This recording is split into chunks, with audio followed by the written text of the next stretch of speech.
Hey, it's Brian. I am bringing my Read This to Get Smarter about book reflection. I've read the first three chapters, which has been really insightful and reaffirming. Um, and so I'm going to talk about those and what my takeaways were and what I will use forward in my high school classroom and in my future as an undergraduate professor. So let's get into it. I do also have a stuffy nose. I'm dealing with some allergy nonsense, so please excuse my voice and me drinking a whole bunch of water and coughing. So our first chapter was on identity, and I think that I had a pretty good handle of identity and the topics that were discussed.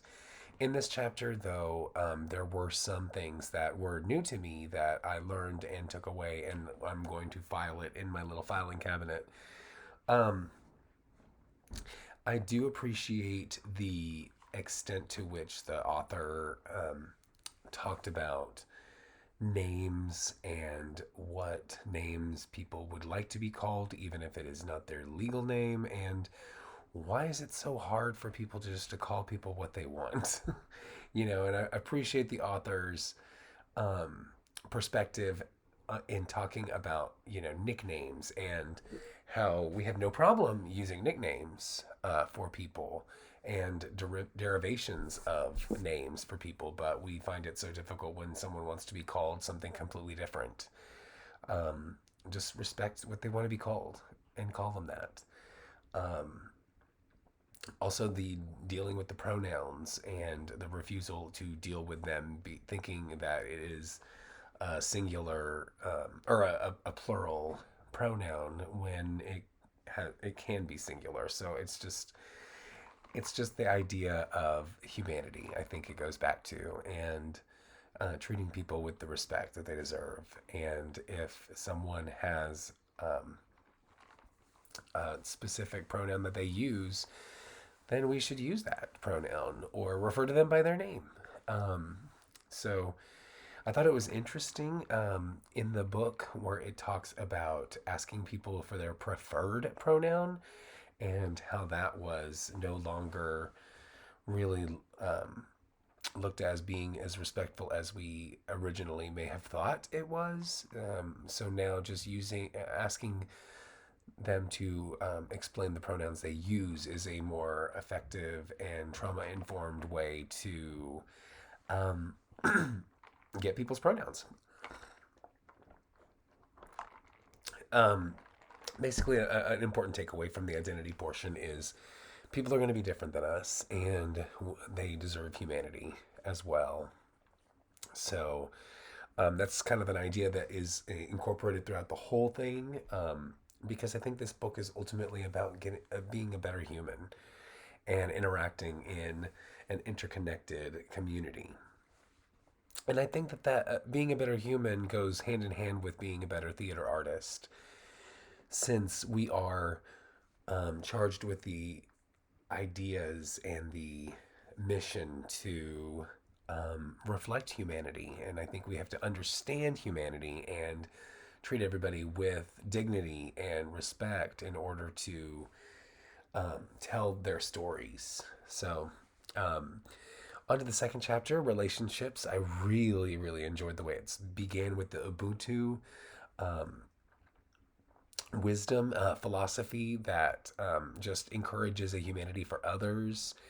And I thought it was interesting that they pointed out that the way we are interconnected with everyone around us, um, it requires us to use that Ubuntu ideology of like humanity towards others in order to respect everyone, not just the people that we were conditioned to believe are deserving of our respect and and humanity. This includes every human, you know. Um, then I thought that the descriptions of relationships and the idea that relationships are built on trust and how trust is earned through a fulfillment of responsibilities and expectations. I heard in a previous book somewhere something great about truth and how, or a trust rather. Trust is difficult to gain, but easy to erode. And I thought that just really describes the element of trust. And yeah, so it also went on to say things about families and different relationships. And I thought that the part about diverse families was really important, um, because families come in all different shapes and sizes. And I learned long ago, especially when I adopted my kiddo, my son, to not just always assume that there's a mom and a dad at home. I usually say, who are the grown-ups at your house? Or um, let's say grown folks, or the people who sign your permission slips. um, Something like that. So to acknowledge that everybody has something different, because people may be living with their grandparents, or maybe living with a single father or single mother, or two moms, two dads. Um, the families are diverse and will increasingly be diverse as time moves on. Um, I also thought it was really important to talk about friendships in this particular chapter.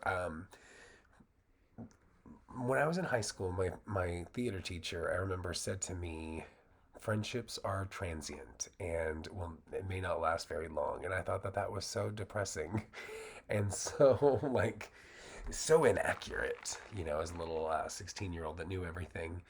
But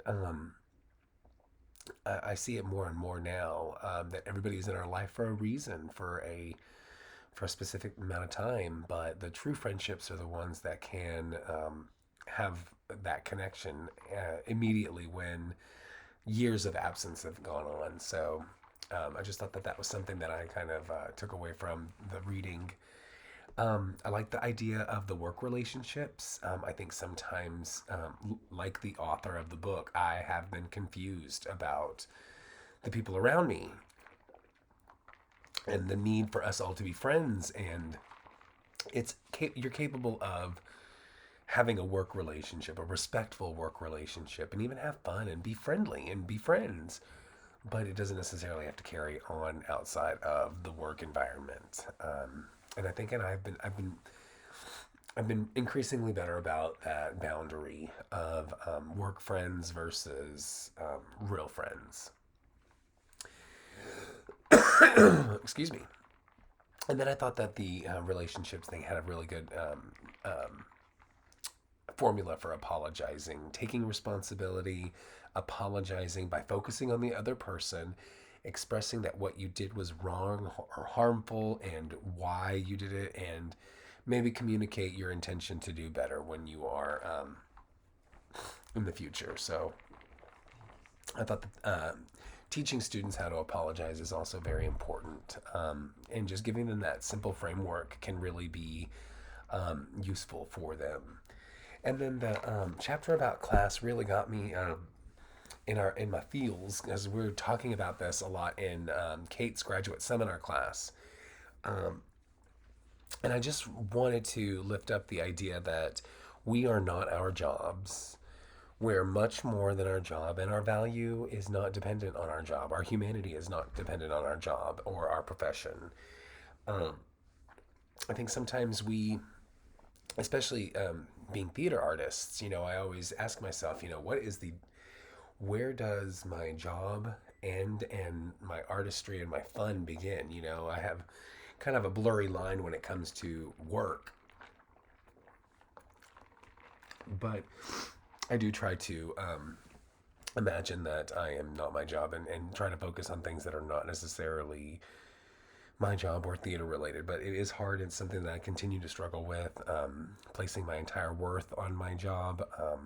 So that's going to be something that I am going to work through in this graduate degree. Um, and then I also thought it was very important to discuss intersectionality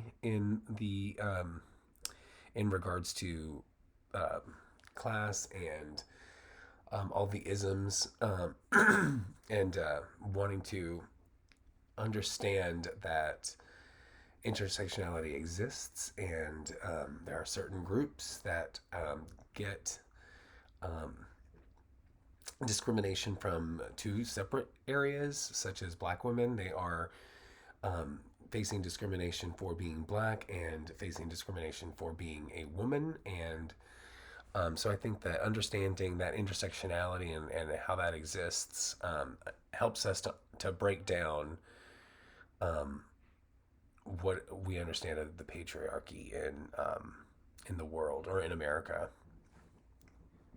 specifically. And then I just really thought that the book's ideas of capitalism and how capitalism is kind of you know, yikes. It's kind of gross. There's a lot of things going on with that, but I've already taken 11 minutes, and thank you so much for listening, and I hope you have a great day.